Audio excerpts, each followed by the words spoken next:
En 2018, pendant 16 jours, la permanence a tenu exactement le même type d'activité. Donc deuxième édition, avec des thèmes différents chaque soir. On essaie de toucher du doigt les réalités de la violence. Nous parlons sans tabou de viol, de mutilation génitale, de maltraitance des enfants, d'esclavage, le thème de ce soir, lundi 2 décembre. Demain, nous sommes le 3 et c'est la journée mondiale des personnes handicapées. Donc nous parlerons aussi de comment l'handicapé peut s'insérer, comment l'handicapé peut trouver sa place dans un monde si violent.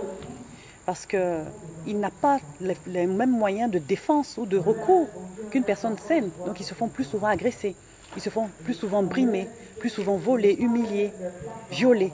On parlera de cela demain. Et nous allons aborder comme ça plein de thèmes jusqu'au 10 décembre. C'était quoi le principe? Le principe, c'est qu'on s'écoute, c'est qu'on se parle, qu'on se comprenne. On n'est pas là pour juger qui que ce soit, mais la vérité libère. Et il est important de la toucher du doigt.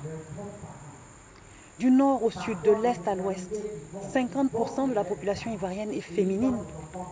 Mais ce n'est pas les femmes seules qui sont battues, qui sont humiliées ou violentées. Il y a des personnes vulnérables chez les hommes et également chez les enfants. Et malheureusement, les enfants qui ont été victimes deviennent en grandissant des adultes bourreaux. Il ne faut pas se mentir. Nous avons une journée dédiée médias et violence. C'est la journée du mercredi. Vous êtes donc invités à nouveau si vous voulez venir témoigner, partager ce que vous savez. On ne finira jamais d'apprendre et c'est seulement tous ensemble qu'on arrivera à bout de ce fléau. Pour cette édition-là, nous sommes en train de faire une sorte de livre blanc. Chaque soir, en sortant de la séance, les participants et les panélistes laissent un petit mot de ce qui les a le plus touchés. Nous avons une page Facebook sur laquelle nous relayons en direct les séances. Nous relayons également les résolutions et les recommandations qui sont prises à la fin de chaque soirée. La page Écoutez-moi aussi, CIV.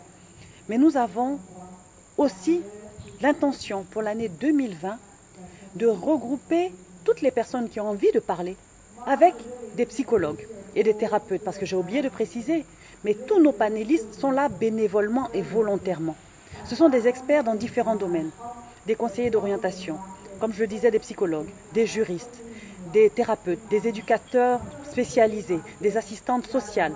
Toutes ces personnes-là, des médecins, des gynécologues, des magistrats, toutes ces personnes-là viennent et nous livrent un peu de leurs connaissances et partagent avec nous leur savoir-faire.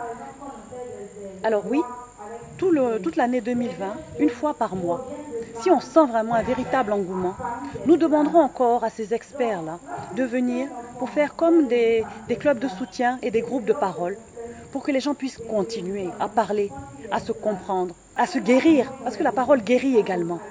Et donc vous verrez en 2020 pas mal de choses seront faites. Je remercie les quelques organisations qui ont accepté de nous soutenir. Je remercie tous nos panélistes. Je remercie également toutes les ONG, associations qui viennent nous parler. Tous ces experts, sans eux, nous ne pourrions pas tenir 15 jours chaque année d'une activité aussi intense. Émotionnellement, c'est dur. Vous voyez que je perds un peu mes mots. Les témoignages que vous avez entendus, je sais, ne vous ont pas laissé insensibles. Trop, c'est trop.